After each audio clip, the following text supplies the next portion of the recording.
Good evening everyone.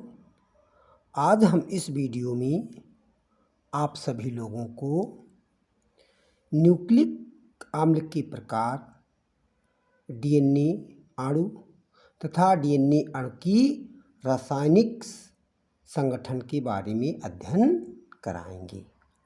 आइए हम देखते हैं न्यूक्लिक अम्ल के प्रकार। किसका अध्ययन करेंगे? सबसे पहले हम न्यूक्लिक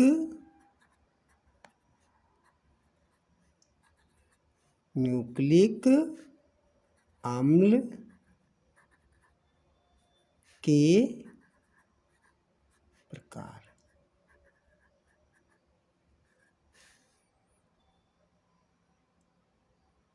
न्यूक्लिक अम्ल मुख्यतः दो प्रकार के होते हैं। नंबर एक है, पहला न्यूक्लिक अम्ल है डीएनए।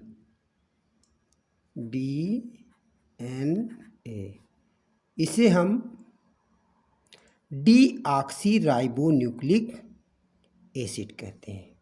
दूसरा न्यूक्लिक अम्ल है आरएनए। इसे हम राइबोन्यूक्लिक एसिड कहते हैं। तो डीएनए का पूरा नाम क्या है? डीऑक्सीरिबोन्यूक्लिक एसिड। जबकि आरएनए का पूरा नाम होता है रिबोन्यूक्लिक एसिड।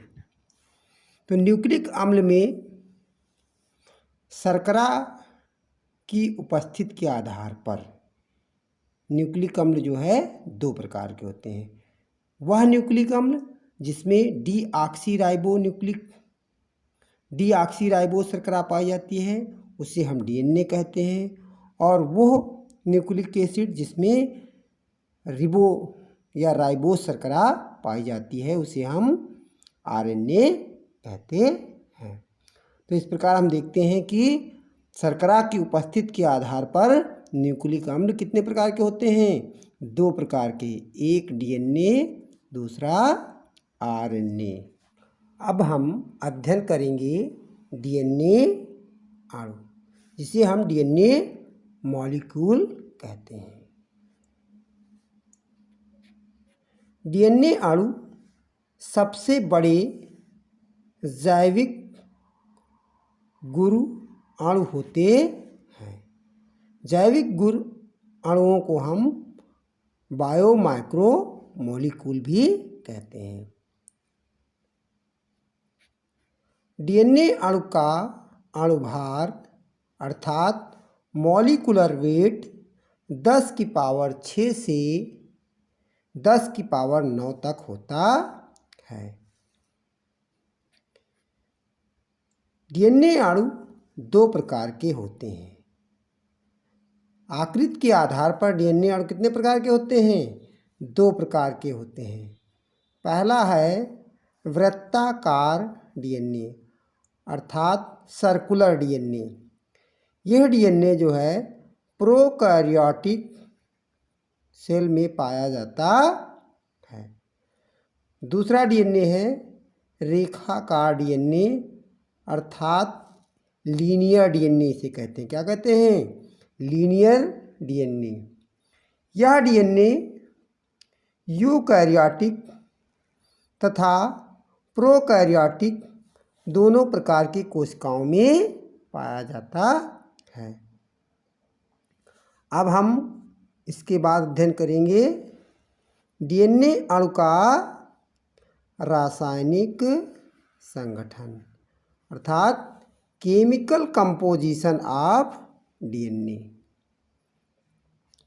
डीएनए अणु डीऑक्सीराइबोन्यूक्लियोटाइड नामक एकलकों, जिसे हम मोनोमर कहते हैं। क्या कहते हैं? मोनोमर का बना बहुलक होता है। डीएनए अणु में 4 प्रकार के न्यूक्लियोटाइड पाए जाते हैं। तो इसका पहला न्यूक्लियोटाइड है डीऑक्सी एडिनिलिक अम्ल, जिसे हम DAMP। दूसरा है डीऑक्सी ग्वानिलिक अम्ल, जिसे DGMP के नाम से हम जानते हैं। अगला न्यूक्लियोटाइड है डीऑक्सी साइटिडिलिक अम्ल, जिसे हम DCMP के नाम से जानते हैं। और चौथा न्यूक्लियोटाइड है डीऑक्सी थाइमिडिलिक अम्ल, जिसे हम DTMP के नाम से जानते हैं। अब हम अध्ययन करेंगे न्यूक्लियोटाइड। किसका अध्ययन करेंगे? न्यूक्लियोटाइड। एक न्यूक्लियोटाइड का निर्माण निम्न 3 यौगिकों के एक एक अणु के जुड़ने से होता है। तो ये 3 यौगिक कौन कौन से होते हैं? पहला यौगिक होता है पेंटोज शर्करा। यह ऐसी शर्करा है जिसमें 5 कार्बन पाए जाते हैं। दूसरा यौगिक है नाइट्रोजनी क्षारक, जिसे हम नाइट्रोजनस बेस कहते हैं। और ये बेस जो होते हैं 2 प्रकार के होते हैं। पहला बेस होता है इसका प्यूरीन क्षारक, और ये 2 प्रकार के होते हैं। इसमें पहला होता है एडिनिन, दूसरा जो होता है ग्वानिन। तो एडिनिन को हम कैपिटल A अक्षर के द्वारा प्रदर्शित करते हैं, जबकि ग्वानिन को कैपिटल G अक्षर के द्वारा प्रदर्शित करते हैं। अगला नाइट्रोजनी क्षारक है पिरिमिडीन क्षारक। ये भी 2 प्रकार के होते हैं। एक होता है थाइमीन, जिसे हम कैपिटल T अक्षर के द्वारा प्रदर्शित करते हैं। दूसरा होता है साइटोसिन, जिसे हम C अक्षर के द्वारा प्रदर्शित करते हैं। तीसरा यौगिक होता है फास्फेट समूह, जिसे हम PO4- के द्वारा प्रदर्शित करते हैं। अब हम देखते हैं कि न्यूक्लियोटाइड किस प्रकार से बनता है। एक 5 कार्बन वाली हम शर्करा लेते हैं, जिसमें कितने कार्बन होते हैं? 5 कार्बन होते हैं। और इन कार्बनों की जो है हम प्राइमर नंबर इनको 1, 2, 3, 4, 5 प्रदान करते हैं। और दूसरा जो होता है हम कोई भी क्षार लेते हैं। क्या लेते हैं? क्षार लेते हैं। तो शर्करा और क्षार आपस में मिलकर जो है एक न्यूक्लियोसाइड का बनाते हैं। क्या बनाते हैं? न्यूक्लियोसाइड। तो शर्करा के फर्स्ट कार्बन से जब क्षारक का N परमाणु जो होता है N ग्लाइकोसिडिक बंध द्वारा जुड़ता है, तो एक न्यूक्लियोसाइड का निर्माण होता है।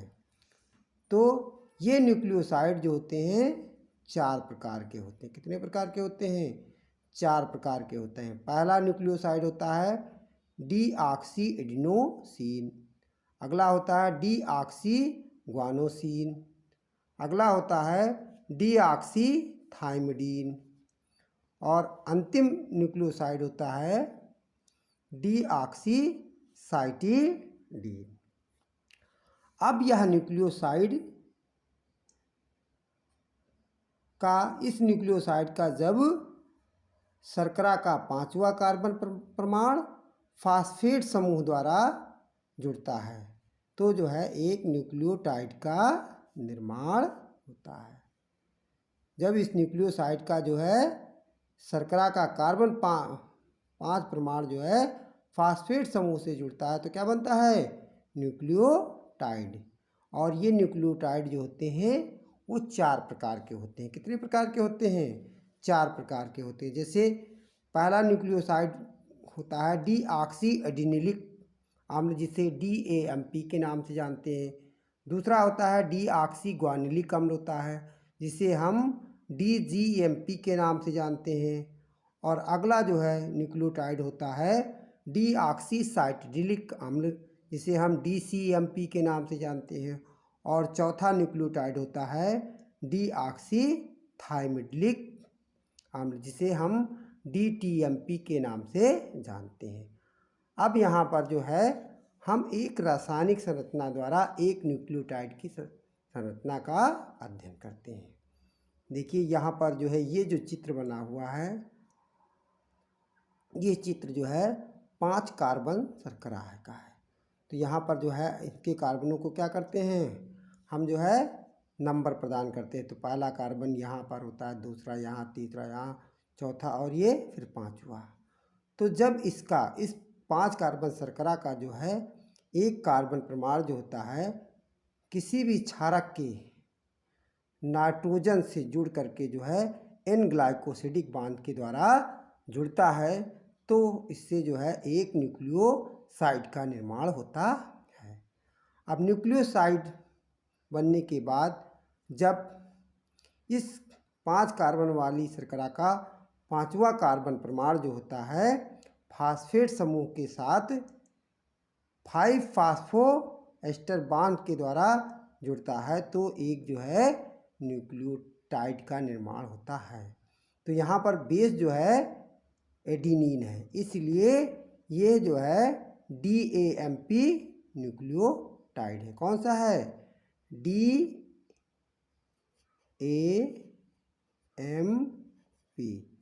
न्यूक्लियोटाइड है। कौन सा है, DAMP न्यूक्लियोटाइड, जिसे हम जो है डीऑक्सी एडिनिलिक अम्ल के नाम से भी जानते हैं।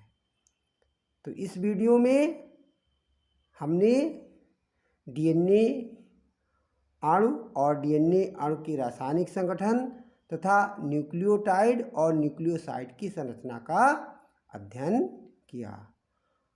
आगे के वीडियो को देखने के लिए आप मेरी चैनल को सब्सक्राइब ज़रूर करें।